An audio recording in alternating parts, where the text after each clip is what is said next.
Hello, everyone, and welcome to 100th Football Sports Talk Radio. I'm your host, Logan Landers. Today, I'm doing a 2022 Week 2 NCAA game preview between the Georgia State Panthers and the North Carolina Tar Heels. So, if you enjoyed this video or subscribe to the podcast, please like, comment, share, and subscribe.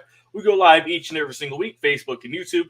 Clips will show on Instagram at 100th Football. And, of course, our podcast, which you can listen to each and every single day, thanks to the Believe Podcast Network, wherever it is you enjoy listening to your podcast all the time, anywhere. Tons of episodes, over 1,000 and counting. Go over there and check us out.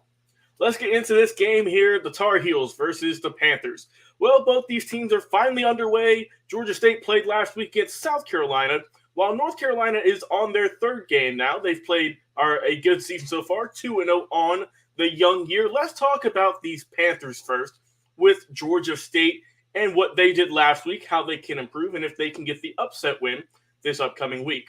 So, last week they faced the South Carolina Gamecocks in kind of a close game, 35-14. I say it's a close game because the big key in that one was the special teams play. It really hampered Georgia State. They gave up 2 touchdowns. Yes, 2 touchdowns because of blocked punts. That is a big factor. You've got to work around that. I mean, if you get around that, it's a lot closer game, and they could potentially even pull off the upset in that one. But looking at the stats real quick, who did what? Quarterback Darren Granger, bit of a rough game, 7-29, barely over 100 yards passing, under 4 yards to throw, 1 touchdown, 1 INT. So not the greatest game for him. He's going to have to step it up. The running game was the big factor, though. Jameis Williams, 13 carries for 76 yards. Marcus Carroll, 5 carries for 57. Darren Granger got done with his feet a little bit better, 11 carries for 43 and a touchdown. And also Tucker Gregg got in there for 11 carries with 24 yards on the day. They got 40 carries for 200 yards on the dot. So they got to keep pounding the rock if they want to be successful. Now, I say the passing game wasn't too spectacular. Leading the way was Jamari Thrash, 4 catches for 70 yards. Robert Lewis got a catch for a touchdown, and Jameis Williams got 2 passes as well. So I think they need to work a little bit more. Only 3 receivers caught the ball the whole game, so they got to start getting more guys involved, and Granger's got to start completing a few more passes. The defense, like I said, they gave up 35 points, so not the greatest outing. They did get 3 sacks on the day, though, so you do like to see that. Quavion White got 1, Shamar McCollum and Javon Dennis all contributed to help out, as well as Blake Carroll. And these 2 guys leading the way in terms of tackles, Antavius Lane and Jordan Vinzale with 8 apiece. So, like I said, work on interceptions. I mean, speaking of interceptions, they were doing that on defense to help out with Quavion White. He had 2 on the day, returned them for 5 yards in total. But you got to play good defense. You have to step up your special teams if you want to even sniff a win in this game. So work on the special teams, get Granger a little bit more involved, and most importantly, keep pounding the rock if they want to get back to 500 in the early season. Now let's go over to North Carolina and talk about what they did last week. And boy, oh boy, what a game. What a game these Tar Heels had, right? They won week 1 against Florida A&M pretty convincingly, 56-24. But my goodness, last week, September the 3rd, Saturday, when they played against Appalachian State, it seemed like a basketball score, honestly. 63-61? Good Lord. I get it's week 1. Week 1 for a lot of teams. Still early in the year.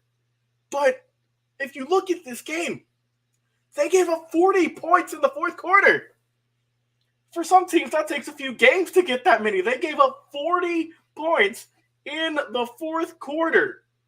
That is, I'm sure the defensive coordinator didn't sleep he still probably hadn't slept. But let's talk about the positives. What North Carolina did, they did end up winning, but it wasn't without a few heart attacks, a few, a lot of people just sweating over this one. North Carolina got the win. Drake made a pretty good day overall, right? He was the catalyst. He put up a lot of work. I am not blaming him at all for this close game. 24-35 completions, 352 yards, a 10.1 average, 4 touchdowns on the day for him with 0 interceptions. You love to see that. Keep feeding him that ball and let him sling it around the field. The rushing game, pretty solid as well, 36 carries in total for 215 yards. Leading the way was Caleb Hood, 6 carries for 87. And Drake May right behind him doing it all, 12 carries for 76 and a touchdown. George Pettaway got a score, and so did Omarion Hampton. As for the receiving core, they got some love all around. Kobe Pacehour, 8 catches for 92 yards this tour. J.J. Jones got a touchdown. Bryson Nesbitt got a touchdown. And D.J. Jones as well. Nesbitt had 43 yards. Jones had 43. Nesbitt had 47. J.J. Jones had 69. And Pacehour had 92. As for the defense, leading the way was Cedric Gray, 13 tackles in total for the day for him. Great work there. They had 2 tackles for loss and only 1 sack, so they got to step it up there in that department if they want to get a good win. 2 passes defended as well, and also Cedric Gray, the MVP on defense, I guess you could say, I guess, right? He had an interception on the day, but because the crazy part is, going into halftime, North Carolina was up 28-21, so it was still a close game. They shut them out in the third quarter, which is wild, right? But then in the fourth, that's when just all hell broke loose. They gave up 40 points. So, final prediction for this one, I'm still going to go with North Carolina getting the win in this one. But, man, Georgia State, I think they're going to have a better shot than I think a lot of people are giving them, right?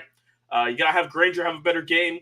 And as for North Carolina, just keep having Drake May do what he does. And I think, he's done really good this year. And I think that he can continue his success as long as they keep feeding him the ball and he keeps throwing it around the field. So for a final score in this one, I'm going to go with North Carolina 42, Georgia State 24. If you enjoyed the video, like, comment, share, and subscribe. We'd love to hear your comments. Who you think is going to win this game on Facebook or YouTube. Also, go check out the podcast, anywhere with the podcast, Spotify podcast, iTunes, iHeartRadio, etc., etc. I've been your host today, Logan Landers. Enjoy the game this upcoming weekend. College football is back. We thank you for all the love and support you've been giving us. Until next time, we will talk to you again on another live